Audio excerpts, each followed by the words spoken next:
Good morning. It's been a while. I'm actually really glad that Jamie and Mary Beth are mainly the ones in charge, because I'm like, as I come back to getting my routine going, it's just nicer to kind of be more subtle going back in. So, not saying the sermon's a subtle thing, but so I titled my sermon, "Oh, the Places You'll Go, Unitarians, Whales, and More." There's a quote in the movie Wild by Cheryl Strayed that every time I rediscover it, I feel like I've remembered something so critical, like breathing or something.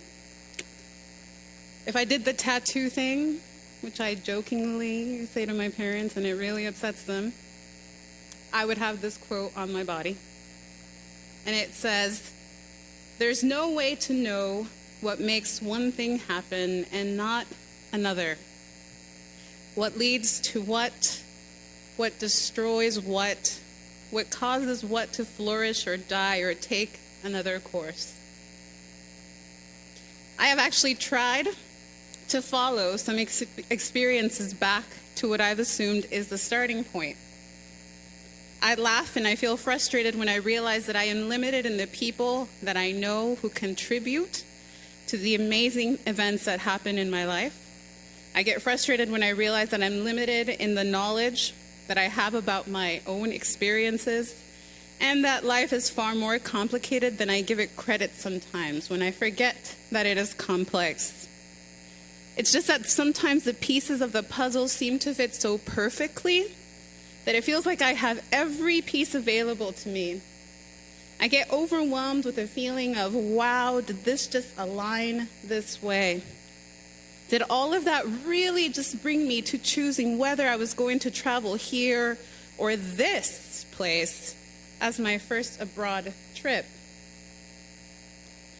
To meet these people, because there are times in life when everything seems like it had to happen in such a way where we are thankful for how things happen and the people that we meet and the stories we hear and that we co-create. But how could I pinpoint the beginning of something exactly? And what beginning is it anyways? Is it the very beginning? Is it the middle beginning? Is it a restart, try again beginning? How do I work my way to knowing what led me to that ending that I try to retrace to that beginning? I hope I haven't lost you, but that's really the point. I can be a huge know-it-all because I love to research and think about how things come to be, which is why, as a child, the thought that was the hardest on my brain, in my head, came when I closed my eyes and I tried to imagine not existing. Impossible, by the way, at least in my experience, when you're alive and you're trying not to think about it so that you can accomplish the task while trying to know that you're doing it. Just saying. And then sometimes I talk to God and I say, hey, I understand this life thing better than you think I do. And I laugh. Again, sometimes out of frustration and sometimes out of awe. Because one of the reasons why I remain a solid believer in the divine, by whatever name, in whatever language I choose that day, or whatever level of assertiveness I'm in the mood for, is because the mystery that includes my own life and my children's lives and yours is so damn grand to me that it blows me away, and I have to believe that there is a larger awareness of this mystery somewhere, of what leads people to great places, to do great things with all the great bang-ups and hang-ups that form a part of these things, only while steering myself more than some theologies give humans credit for. Dr. Seuss even knew this, apparently, because he wrote in the book, you have brains in your head, you have feet in your shoes, you can steer yourself any direction you choose. You're on your own, and you know what you know, and you are the guy who'll decide where to go. Of course, it gets complicated, and it's not always that easy or fair on us as we decide where we're going. Some have to try harder to unslump because there are major barriers to getting to a place. For me, now that I've gotten through some major ones like finally fixing, I think, the immigration errors made by the government, it is a bit easier. My immigrant story, though, is only one, and with June being Immigrant Heritage Month, this place that I have recently been to means even more to me. Because for immigrants, whatever an immigrant story may be, sometimes never gets to return home again, or maybe we'll have multiple homes, or maybe never one real home. Maybe this home is just in the stories we've heard from our families. So I have recently been to a place that I did not imagine I'd get to be in or see, because for Mexican Americans who undergo immigration the really long way, even Mexico seems out of reach, because we're not allowed to go back until it's all fixed. Unless you're on the pathway that forces you to return for an unknown length of time, breaking up families, leaving people scared and sad and uncertain about when they'll be reunited. Stories like Erica Fierro, who has been here since she was but a child in Indianapolis, who Faith in Indiana has been trying to help. Her husband, already deported, with ICE now willing to give a short extension of time for her kids to get passports to travel with her. You know, she could take them with her now. We're crossing our fingers. I never thought that I'd even be able to really call this place, the U.S., home, despite this place being where my parents made me, where I was almost to be born, but due to my dad losing his job and then his home a few weeks prior to my birth, I ended up being born just across the border in Baja California, Mexico. But I returned around the age of 2. This place I traveled to recently required a flight across the ocean, an ocean so big that I was thankful I did not choose the window seat. So I sat in the aisle, hoping not to be reminded of that ocean. Although truth be told, the real intention was based on researching on Google what's the best seat for a long-term flight. And they said, if you don't want to bother anybody as you're trying to use the bathroom, the aisle is better.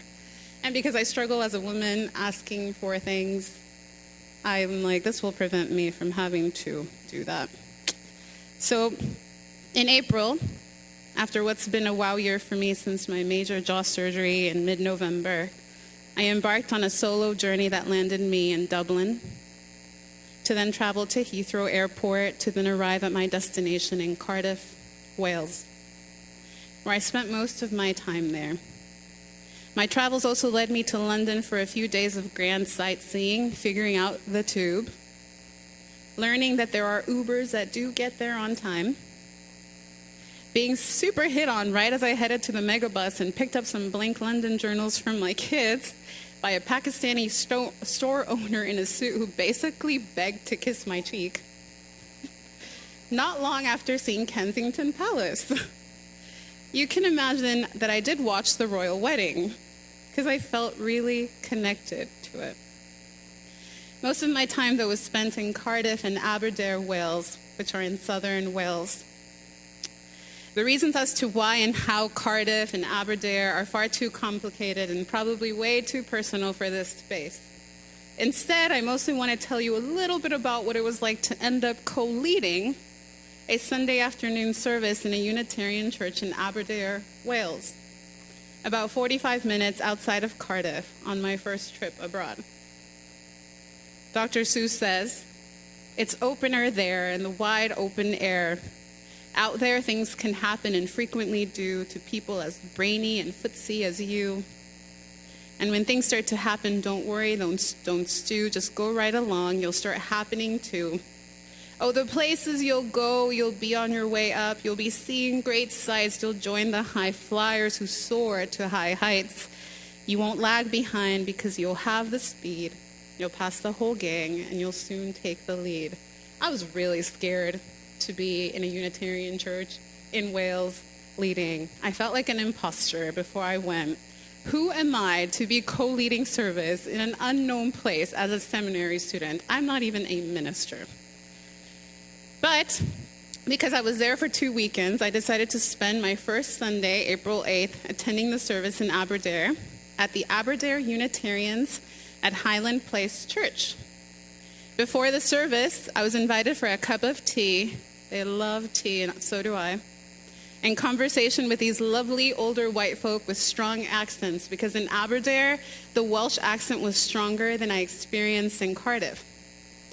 I found it magnificent that the man preaching that Sunday, Morgan Chambers, from a different Unitarian church in a different place I did not learn how to pronounce, a man who works with the Labour Party there, was talking about Dr. Martin Luther King Jr. on the 50th anniversary of his death, along with Islamophobia, the crisis in Syria, even Latinos and immigration as they perceive it from the UK, and the oppression of Palestinians.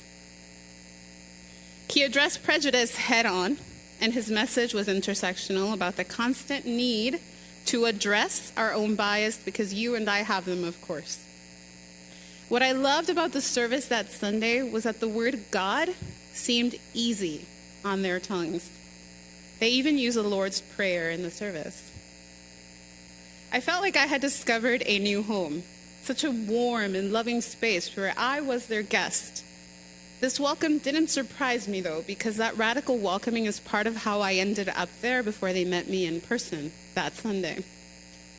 The sign on the church that says Aberdare Unitarians at Highland Place also says right beneath, all welcome. And on the podium, well, one of the podiums in the front, it says something along the lines of, enter as strangers, leave as friends. At the end of the service, which the first Sunday took place in a different part of the church, they ended with a prayer, a vesper, taped to the back page of one of their 2 hymnals that reads, Soul of truth, eternal goodness, sojourn with us as we part. Fill our minds with high endeavor, keep us just and pure in heart. Strengthen us with daily duty, guide us by the inward light. Hallowed be each coming morning, calm and peaceful be each night. Ending with Amen. The day after the service on April 8th, I decided to upload some of the pictures, including a picture of that vesper taped or glued to the back page of that hymnal. Remember that wild quote that I shared in the real beginning? There's no way to know what makes one thing happen and not another. What leads to what destroys what causes what to flourish or die or take another course. Yeah, so after posting that, one of my classmates who I entered into Meadville with in 2016 as part of my original cohort, Ren Elizabeth Pasco, commented with the following on my Facebook. On that picture, written by Henry James Adlard, a Meadville student from Bath, England, who served in the U.S. for years before returning to England. I researched him from info in an archive box from Meadville Lombard Library for Nicole's class. I'm kind of obsessed with him and so excited to see that in use. Tell them his name if they don't know. There was no author. The world we live in is grand, but sometimes it feels so small, like we all know each other. And really, it is amazingly complex.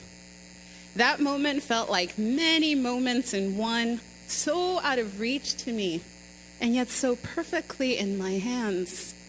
A moment most definitely meant for me in that space with those Unitarians in Aberdare, Wales. What beginning was this? Now I had a gift for them, a gift so interconnected, and I did try to imagine how it came to be. So, April 15th was the second Sunday I was able to return.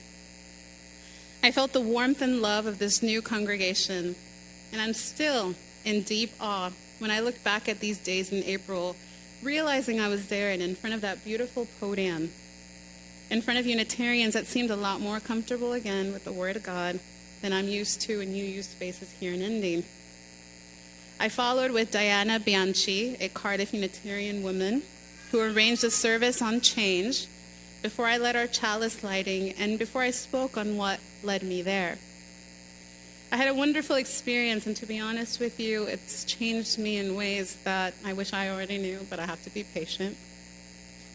Sometimes while driving to pick up my kids from school or sitting down and inputting camp information for scouts into our Excel sheet at work, or between the many coughs I've had for the past month, I gasp from moments of awe, remembering I was there and so welcomed and loved. It was that service before going up to speak where I saw the front signage on the lower level podium that said, "Enter as strangers, leave as friends." Something that Joy Foster, the woman in charge of the Aberdare Unitarians Facebook page, who was the one to blame for welcoming me, used on the page when she said about me, "She was a stranger, now is a friend. We plan to keep close ties with her progress and her congregation." Ending her words with, "Here let no one be a stranger. Amen." Do you realize how interconnected we are? We have it printed on the back of the bulletin every Sunday. We hold it in our hands. It's the words that Unitarian Universalists preach all the time. The idea that we are interconnected. This over-the-ocean relationship that I built somehow, in some way, in some very personal ways, found some connection through my connection at Meadville by simply sharing via Facebook that picture of that Vesper that had no author. A Vesper so alive, though, and so used even without its author. I plan to send that congregation an album as a thank you for their welcoming that includes the pictures of where that Vesper is found, maybe even Ren's post with the date marked and the timestamp. Because I find magic in all the pieces that connect every moment and every person to one another. And I'd love for some signatures and messages from our congregation. I get chills thinking of this and teary. And these two snippets of my Sundays there are but a moment of my stay in Wales. Because I can't allow myself to get too personal as to how it is I got there. I feel in some ways I'm doing an injustice to this experience, but I know within my heart that not all needs to be told, not all needs to be known for things to make their way into our lives. We don't always have to think about things to be grateful for them. We don't always need to be a part of the knowing around us. We form a part of the mystery, whether we like it or not, whether we believe in God or not, in whatever form or name we address the divine, whether we jump in and out of belief, out of certainty and doubt. What I will tell you is that the beginning that I honor with the Aberdare Unitarians at Highland Place for me begins out of desperation. When I desperately looked online for someone close to pray for a dear soul to me in Cardiff who had had an accident and a traumatic brain injury last year that doctors did not believe would pull through. I reached out through Facebook asking for a prayer, just a prayer. And Joy Foster, in charge of that Facebook page, welcomed me, and with love, she prayed and she lit a candle at the next Sunday service for a person she didn't even know, that they may be okay. What you don't know is that person who they lit a candle for came with me to that service. And on the service, on the previous Sunday, their father dropped me off and shared something that humbled me. Me being a radical welcomer coming from traditions where we call people to our faith. I was Catholic. I've been Muslim for a long time. I invited him in. And I told him that the space would be welcoming to him no matter what his beliefs are. I didn't know them, and I knew this. He shared with me that he was Catholic, but since the passing of his wife many, many years ago, he could not understand why God had done so, taken her away, and just needed to stay away. Friends, I had the opportunity to share with that congregation about my own journey to how I think I am where I am now. We have so many beginnings and intersections that bring us all together. The story of how I ended up at UUI is one. How Kara and Addie invited me to my first worship associate meeting and hyped up the role for me as a woman who never once imagined ministry of any kind. How you all loved me into my own ministry and into Meadville. I am being reshaped daily, and this formation process is no joke for a Mexican-American woman from traditions that do not support this. I thought year 1 of studying ministry would be the hardest, but it's also year 2, and apparently it will be so in year 3 and 4, and it's all right. I welcomed UUI in that space, and I shared how welcoming you all have been with me. I even spoke about some of the great religious education things we have going on, led by Suzanne now, and the many volunteers it takes to be at service for our kids and youth and our families. They in Aberdare are a congregation of older white folk and are really thirsty for calling in younger people, and they'd love to learn about things that we've tried. I talked about the work and service that we talk about often here, that we want to commit to and that we're trying to commit to. I invited them to stay in touch with me and all of you. It is my hope that whatever led me to this great place in Wales, despite all the hang-ups and bang-ups that I did receive there, despite the tears and the loneliness I also felt, the disappointments that I faced, will now be an opportunity for this congregation, my congregation, to stay connected. Because together we're stronger, together we learn more, together we find things out, and we gift one another so much. And I want to end by telling you a story. I'm over my time. Hope y'all are forgiving today. And I also want to actually go back to a beginning, but I'll share it right after this. In the morning of the service that I was co-assisting, Joy and her husband Tony invited me for a day of touring. Diana Banshee, who I served in service with, was also with us. Together we traveled to St. Fagan's Welsh History Museum, a lovely museum that preserves buildings and recreates Welsh villages by moving historical buildings there brick by brick. We shared tea and a traditional Welsh meal together. This museum houses the oldest Unitarian chapel there, where the Unitarians there hold service at least once a year, a building that was built in 1777. My feet were on that ground. I was enamored and present, ignoring all my emails, like a child just so excited to finally see like Legoland or Disneyland. They toured me. In fact, I received several tours there, including to Koch Castle, known as the Red Castle. I was welcomed there with love, a love so magnificent that it was enough to allow me to handle all of those bumps. Any sadness, I forgot. And I got to connect to a family that welcomed me, who had only known me online for 2.5 years. And the other story is, as much as I want to think that immigration has been fixed, which is why I included the I think on my way back, U.S. Customs in Dublin decided to hold me because something was weird with my name. And I almost missed my flight. I had 2 minutes before they closed the door. I was scared because I needed to get back to work. In that moment, I actually told myself, who did you think you were to think you were gonna get through without a problem? It is just something I'm gonna have to learn to live with, and that's okay. So what kind of welcoming space are we really?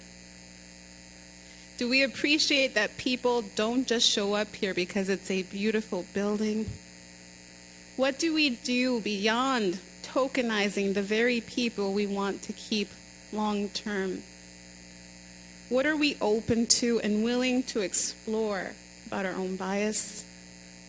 Do we really welcome the stranger? Is our goal really to leave as friends? as Jamie often reminds us, how much furniture can others rearrange once we say they're welcome? May it be so that we are home to many others, just the way I felt home here the first time 3 years ago, and the way that I felt welcomed at Aberdare Unitarians at Highland Place Church. Amen.